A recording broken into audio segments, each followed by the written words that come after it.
আজ আবার আর বাংলার সাংবাদিকের উপর আক্রমণ হলো, তাও আবার খোদ বারাসাতের মতো জায়গায়। গায়ে হাত দিচ্ছেন কেন? গায়ে হাত দিচ্ছেন কেন? গায়ে হাত দিচ্ছেন কেন? কেন ভাই, শুধু বেছে বেছে আর বাংলার উপরই কেন আক্রমণ হচ্ছে? যে রাজ্যের খোদ মুখ্যমন্ত্রী বলে আর বাংলা বিজেপির দালাল, সে রাজ্যে তার অনুগামীরাও হাতের নাগালে পেয়ে হাতে চুলকানি মেটাবে না, তা কি হতে পারে? মিডিয়া হচ্ছে গণতন্ত্রের চতুর্থ স্তম্ভ, অর্থাৎ গণতন্ত্রকে ধরে রাখার জন্য যে চারটে পিলার লাগে, সেই চারটে পিলারের একটা হচ্ছে মিডিয়া। আর সেই মিডিয়ার উপর যখন জনরোষ আছড়ে পড়ে, তখন কারণ তো কিছু আছেই। বিগত কয়েক বছর ধরে দেখা যাচ্ছে স্টুডিওতে বসে এক শ্রেণীর মানুষের বিরুদ্ধে লাগাতার বিষ ছড়িয়ে যাচ্ছে। সারাক্ষণ শুধু ধর্ম ধর্ম নিয়ে গরম গরম খবর করে যাচ্ছে। বাংলাকে বিভাজন করার রাজনীতি নিউজ রুমে বসেই চালিয়ে যাচ্ছে। মিডিয়ার কাজ কি মানুষে মানুষে বিভক্ত করা, হিংসা ছড়ানো? না, কিন্তু এরা স্টুডিওতে বসে সেই কাজটাই করে যাচ্ছে।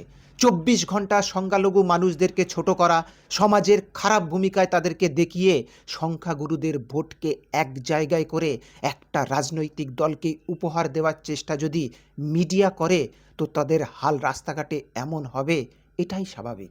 আমি ব্যক্তিগতভাবে মিডিয়ার উপর এমন আক্রমণ কোনো দিনই সমর্থন করি না এবং আজও করছি না, কিন্তু পাশাপাশি এটাও বলতে চাই, ভারতের মতো বহু ভাষাভাষী নানা ধর্মের মানুষের মাঝে আজকের মিডিয়া যেভাবে মানুষে মানুষে বিভেদ ছড়াচ্ছে, হিংসাকে উস্কানি দিচ্ছে, সেটাও কাম্য নয়। আর যারাই আর বাংলা বা অন্য কোনো মিডিয়ার উপর আক্রমণ করছে, তাদের উদ্দেশ্যে বলতে চাই, ভাই, এভাবে নিরীহ সাংবাদিককে মেরে, নিরীহ ক্যামেরাম্যানকে মেরে, দু চারটে ক্যামেরা ভেঙে দিয়ে কোনো লাভ নেই। যদি ভালো না লাগে তাদের চ্যানেল দেখো না, তাদেরকে বর্জন করো, এড়িয়ে যাও।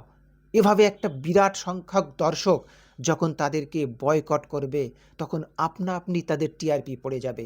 কোনো বিজ্ঞাপন সংস্থা আর তাদের চ্যানেলে অ্যাড দেবে না, অর্থাৎ সেই সব চ্যানেল লসে চলে যাবে। যখন দর্শকই থাকবে না, তখন চ্যানেল থেকে আর কি করবে? সেও পাটতাড়ি গুটিয়ে ফেলবে।